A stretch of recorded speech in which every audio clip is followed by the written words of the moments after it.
Last year, I made a video going into detail about what I perceive to be the problem with Pokemon games. At least the actual logistics behind the issue, rather than just simply throwing my hands up in the air and calling Game Freak lazy. Now, with the introduction of Pokemon Brilliant Diamond, Shining Pearl, and Legends Arceus, the situation has changed, and I want to revisit the topic with the context of these new games. How much will or should this impact the overall Pokemon brand? Let's talk about it.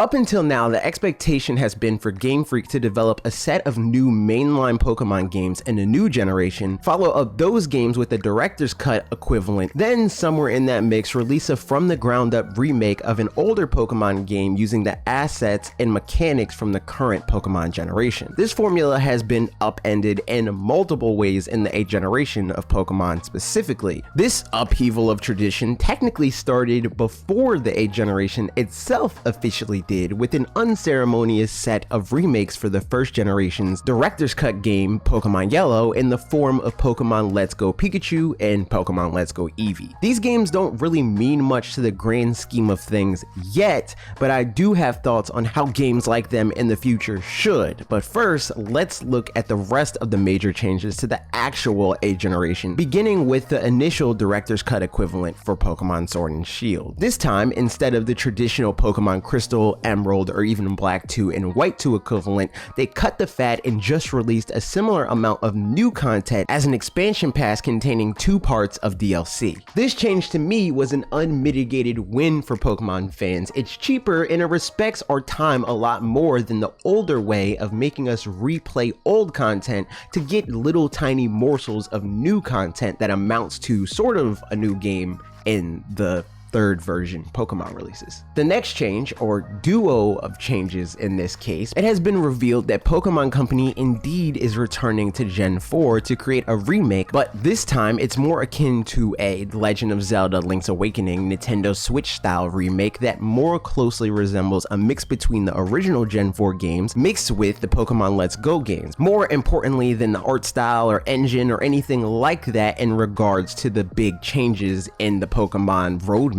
Is the bulk of this development is being outsourced for the first time ever for a mainline Pokemon remake. In addition to that, Game Freak proper is developing an all-new game called Pokemon Legends Arceus that takes place in Sinnoh in an earlier era. This game is a continuation of this generation's string of firsts for the franchise and is the last necessary piece to go into my proposition for a new roadmap that would at the very least give a wider portion of their fan base what they want on a regular basis, or best case scenario, line them up to begin releasing the crowd-pleasing mega blockbuster people have been up in arms about for so long. Also, I just realized I called Arceus and I'm not refilming that bit. But from here on out, I'm correcting it. It's Arceus, I know. My thoughts on what Pokemon Legends Arceus will ultimately end up being are simultaneously hopeful yet conservative. I don't expect this game to be our first ever fully fledged open world Pokemon game, but rather the first Pokemon game to take place in a fully fledged open world. Meaning, Pokemon Legends Arceus doesn't look like it is setting out to be a game that, like past mainline Pokemon games, aims to be a jack of all trades. Rather, its goal seems to me to be an attempt at getting a handle on what open world Pokemon can and should be. This will likely mean that parts of the traditional experience will be missing, like how Pokemon Sword and Shield resulted in that game having some cuts to the traditional experience. Legends Arceus will almost certainly have many of the same compromises, namely a smaller Pokedex, but not just that, it'll have compromises unique to it as well. The gameplay loop will probably be a lot more streamlined in the sense that I can't imagine this game having much of a trainer's journey in the way the mainline games have had in the past. Legends Arceus' campaign will likely focus more on the quest to fill up the Pokedex, and the second B plot will be the legend of Arceus and defeating whatever antagonist comes along to attempt to take advantage of its power. In other words, it'll be like Pokemon Sword inverted. Big focus on narrative next to no focus on the competitive end of Pokemon multiplayer beyond sharing its mechanics. With this game thrown into the ring, this generation to me has been cemented as a way for Pokemon Company to dissect all of the core themes of the Pokemon franchise and release separate, disparate games focusing on each individual aspect of the franchise. Pokemon Let's Go is all about the catching aspect, Pokemon Sword and Shield is all about the battling aspect, and Pokemon Legends Arceus seems to be about the exploration aspect of Pokemon, and that extends to the literal exploration of the world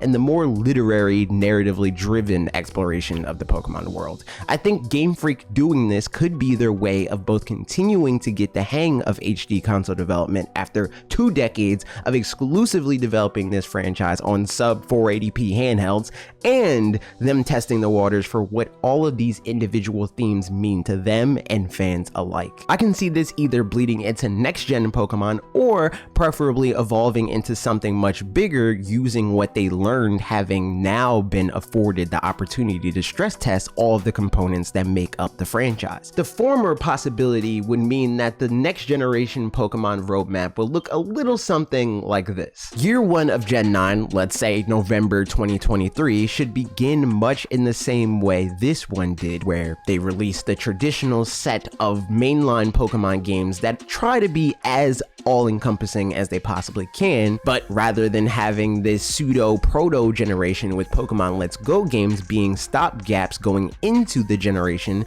a theoretical Pokemon Let's Go Johto should be a complementary game that's released shortly after the initial set of mainline games, let's say during the summer of 2024.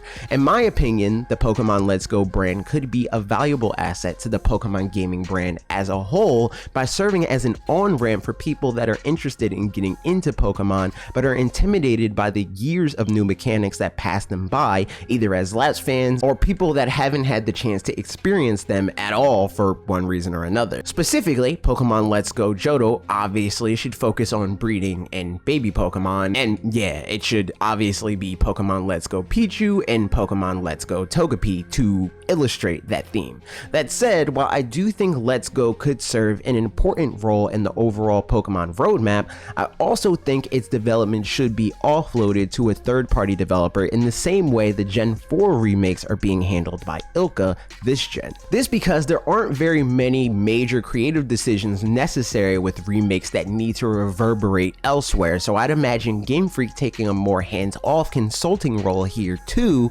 would be a much more efficient use of time and resources. Next, during holiday of 2024, I think part 1 of a Gen 9 expansion pass should be released. Spring of 2025 would be the conclusion of this expansion pass, then the holiday 2025 game would be a remake of Gen 5. They can go a similar route to this generation with ILCA once again developing the remake in a more modest style, and then they release a Pokemon Legends during the spring or possibly even summer of 2026. Every game in this roadmap specifically would benefit from the advancements already made as we move through Gen 8, but I think it still will ultimately be Game Freak reserving their resources for something much bigger, and this much bigger possibility I think would happen in 2026 of this timeline, where things get interesting. Being the 30th anniversary for the Pokemon franchise, I could easily see Game Freak developing the game that would ultimately be the culmination of everything they worked on up until this point.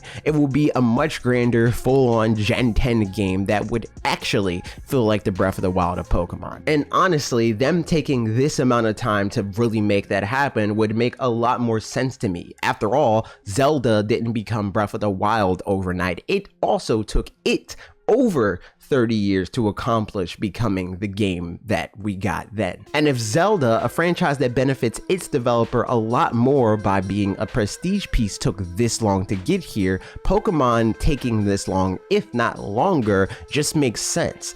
That said, I skipped over the latter possibility. I actually think there's a chance that Pokemon Company extends Gen 8 to make it possible to transition the mainline games to being bigger sooner, but honestly, I think that's a lot less likely and doesn't really flow as well on the production or marketing end. But those are my thoughts. What do you think Pokemon Legends Arceus means for the future of the Pokemon roadmap, if anything at all? Also, would you like to see me make a video about the individual games I sort of touched on in the roadmap for Gen 9 and 10 of Pokemon. Do you have any cool ideas that can make the cut for those theoretical videos? Let me know that and more in the comments down below. Thanks for watching this video. I hope you enjoyed it. If you did, I would appreciate it if you shared it with a friend that just likes geeking out about Pokemon and would like to talk about it in our comments section. And if you haven't already, be sure to subscribe and ring the bell for new videos like this, generally every Tuesday and Thursday at 4 p.m. Eastern time. But again, ring the bell. Sometimes schedules get all messed up. You don't know what Nintendo's gonna announce. Like, imagine if I was gonna make a Pikmin Go video today. I would have had to rescript everything. Also, I stream on Twitch. Be sure to follow over there so you know when I go live. Actually, I might be live by the time you're watching this video, so go over there and say hi. I promise to say it back. Okay, that's it for me. See you next week.